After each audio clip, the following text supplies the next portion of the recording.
وہ بیچاری تھوڑی سی دماغی طور پر پاگل تھی نہیں، اس کو پاگل مائنڈلی ڈسٹرب کر دیا گیا اور احمد آباد کی سابرمتی ندی میں کود کر اس نے اپنی جان دے دی۔ ٹارچر جب آپ کسی کو کریں گے تو دماغی عقل کام نہیں کرتی ہے، پھر دماغ کام کرنا چھوڑ دیتا ہے۔ ہنسی اور غم اور خوشی دونوں کے لہجے میں اس نے آخری ویڈیو بنائی۔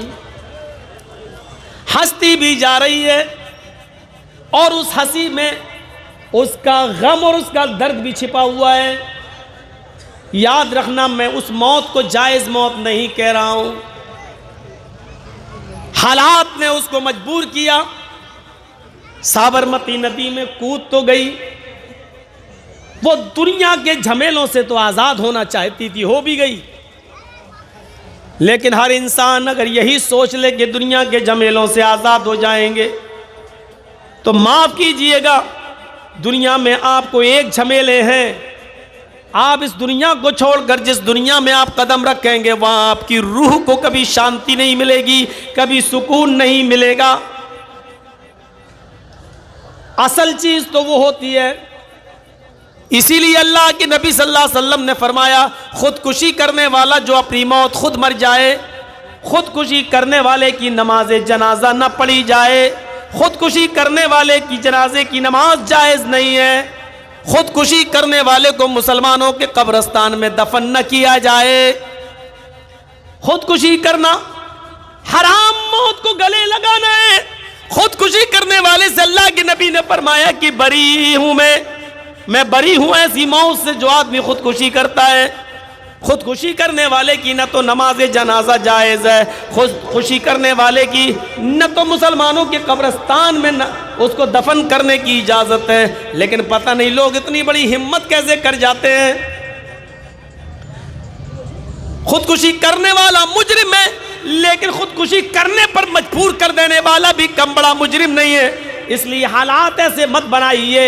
اگر لڑکیاں جہیز کی وجہ سے خودکشی کر رہی ہیں تو یہ سماج کی ذمہ داری ہے کہ جہیز کو معاشرے سے ختم کروایا جائے، اور سماج میں یہ میٹنگیں رکھی جائیں، کمیٹی بنائی جائے، جہیز دینے والے کے خلاف بھی ایکشن لیا جائے، جہیز لینے والے کے خلاف بھی ایکشن لیا جائے، جہیز لینے والے کو کم مجرم سمجھا جائے اور دینے والے کو اس سے بڑا مجرم قرار دیا جائے۔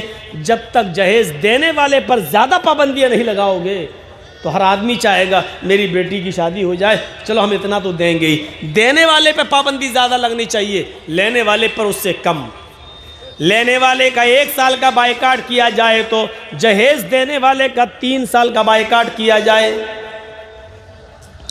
بلکہ جو جہیز دیتا ہے اس کے خلاف یہ پاس کر لیا جائے کہ اس کی بیٹیوں سے کوئی شادی نہیں کرے گا، اس کو شادیوں میں نہیں بلایا جائے گا، اس کی موت اور خوشی میں ہم شریک نہیں ہوں گے، پورا سماج اس پر ایکشن لے۔ اگر خودکشی اس وجہ سے ہو رہی ہے تو یہ سماج میں طے ہونا چاہیے۔ مدرسوں کی اور مسجدوں کی کمیٹیاں بن جاتی ہیں، ان غریب لڑکیوں کی شادی کے لیے کوئی کمیٹی کیوں نہیں بنتی؟ ان کے لیے سماج کیا سوچتا ہے؟ سماج کے پاس کیا دستور ہے؟ سماج کے پاس کیا لاہ عمل ہے؟ یہ سوچنا چاہیے۔ موت اور موت کے بعد کی اب دوبارہ زندگی۔ دیکھیے انسان دوبارہ زندہ ہوگا، مرنے کے بعد چین و سکون نہیں ہے۔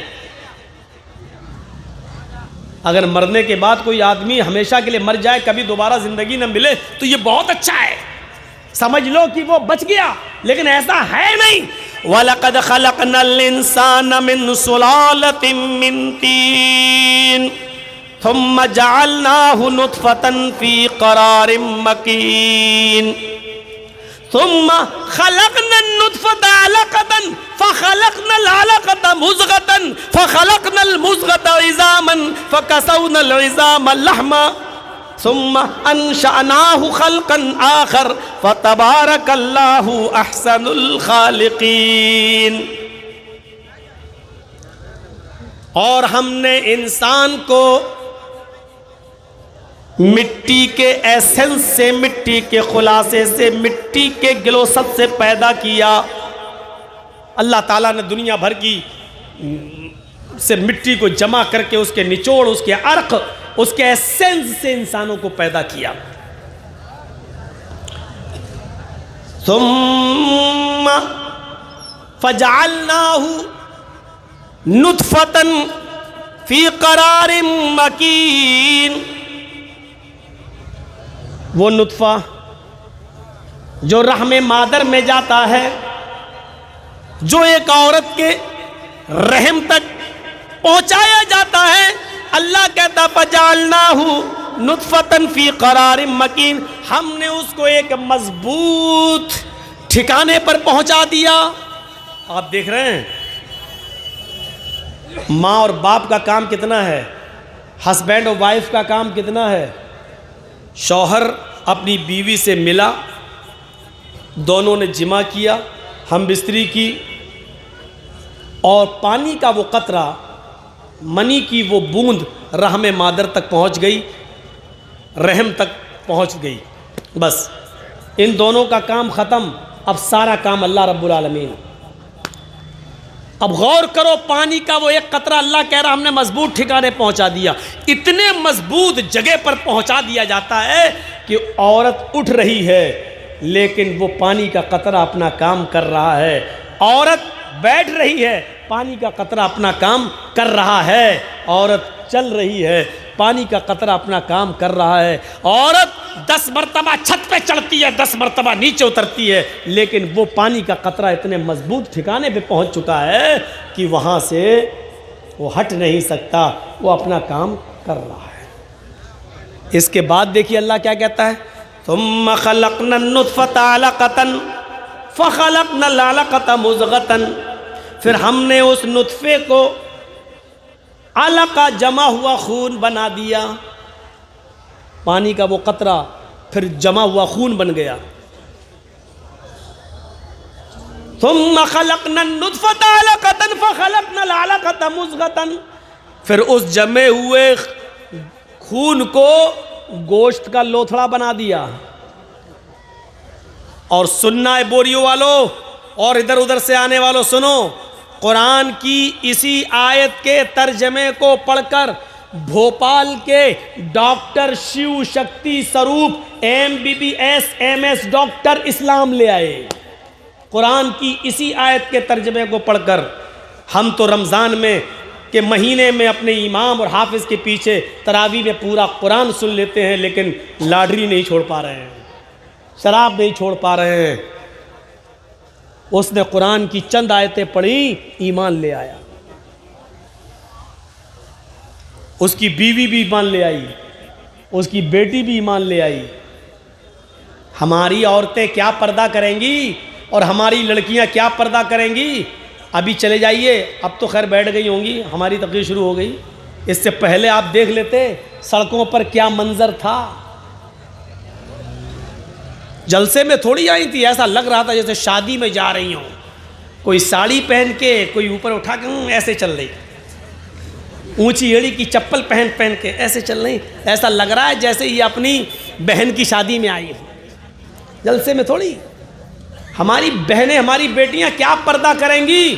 اسلام لانے کے بعد ڈاکٹر شیو شکتی سروپ، جس کا آج نام اسلام الحق ہو گیا ہے، اور ان کی بیوی کا نام خدیجہ ہو گیا ہے سرسوتی سے، اور ان کی بیٹی پوجا سے آج عائشہ ہو گیا ہے اس کا نام. آج عائشہ پڑھنے جاتی ہے، MBBS کر رہی ہے، وہ بھی ڈاکٹری پڑھ رہی ہے، اور جس یونیورسٹی میں پڑھتی ہے، معاف کیجئے گا، اس یونیورسٹی میں نقاب لگا کے جاتی ہے، چہرہ چھپا کے جاتی ہے، آنکھ صرف کھلی ہوتی ہے، ہاتھ میں گلیوز پہنتی ہے، پیروں میں ہاتھ میں گلیوز اور پیروں میں ساکس پہن کے جاتی ہے. یہ ایک غیر مسلم ڈاکٹر کی دنیا جب بدلتی ہے تو اس طریقے سے بدلی. ہماری بیٹیاں ڈاکٹری بھی نہیں پڑھتی ہیں، لیکن پھر بھی دینی جلسوں میں بھی آ رہی ہیں تو ننگا ناچ ناچتے ہوئے آ رہی ہیں، فیشن پرست بن کے آ رہی ہیں، لپسٹک، کریم اور پاؤڈر، سرخی اور سارے بیک اپ کر کے آ رہی ہیں، اور ہماری بیٹیاں آ رہی ہیں. اور یہ جلسے میں سننے والے، آپ جو قیامت اور فکر آخرت کے موضوع پر تقریریں سن رہے ہیں، اتنی ہمت نہیں کہ اپنی لڑکیوں کو کہہ سکیں کہ جلسے میں جا رہی ہو پردے کے ساتھ جانا، اور جلسے میں جہاں لیڈیز بیٹھی ہوں وہاں بیٹھنا، تمہیں بازاروں میں گھوم کر جلیبی اور چوڑیاں خریدنے کی ضرورت نہیں ہے۔ ہم اتنے پاورفل نہیں ہیں کہ ہم اپنی بیٹیوں پر اپنی حکومت چلا سکیں۔ سننا پڑے گا، جلسے اسی لیے ہوتے ہیں تاکہ اصلاح ہو۔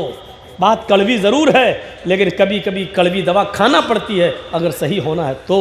ارے کڑوی دوا ہی نہیں، آپریشن بھی کرانا پڑتا ہے اگر زندہ رہنا ہے تو۔ اور اس معاملے میں صرف بوریو ہی نہیں، معاف کیجئے گا، یہ مت سوچئے گا کہ صرف بوریو والوں کو کہہ رہا ہوں، یہ ہر جگہ کا ایک مزاج بن چکا ہے۔ اب کل جو میرا جلسہ ہونے والا ہے پاکڑ کے علاقے میں، کیا ہے وہ نارائن کھور یا کون سی جگہ ہے وہ کیا کیا بولتے ہیں، کالکا پور وغیرہ، وہاں ادھر بھی دیکھیے گا یہی حال ہوگا۔ بہار خاص طور پہ جھارکھنڈ اور بنگال کے اندر تو میلہ لگ جاتا ہے، جلسوں میں میلہ۔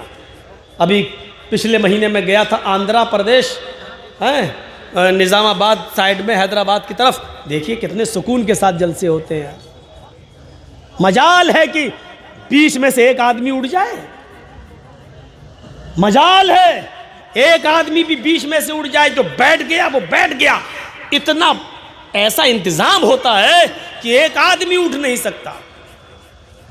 یہاں تو بیٹھ جائیں گے گھس پل کے پہلے ہی سے آگے، بعد میں کہتے ہیں کہ شوگر کے مریض ہے، پیشاب لگ رہا ہے، اٹھ کے بھاگیں۔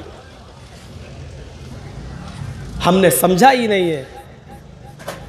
صحابہ کرام اللہ کے رسول کی مجلس میں جب دعوت و تبلیغ سنتے تھے تو ان کے سروں پر بیٹھی ہوئی مکھی بھی وہ نہیں اڑایا کرتے تھے کہ کوئی بات نکل نہ جائے۔ ہمارے یہاں مزاج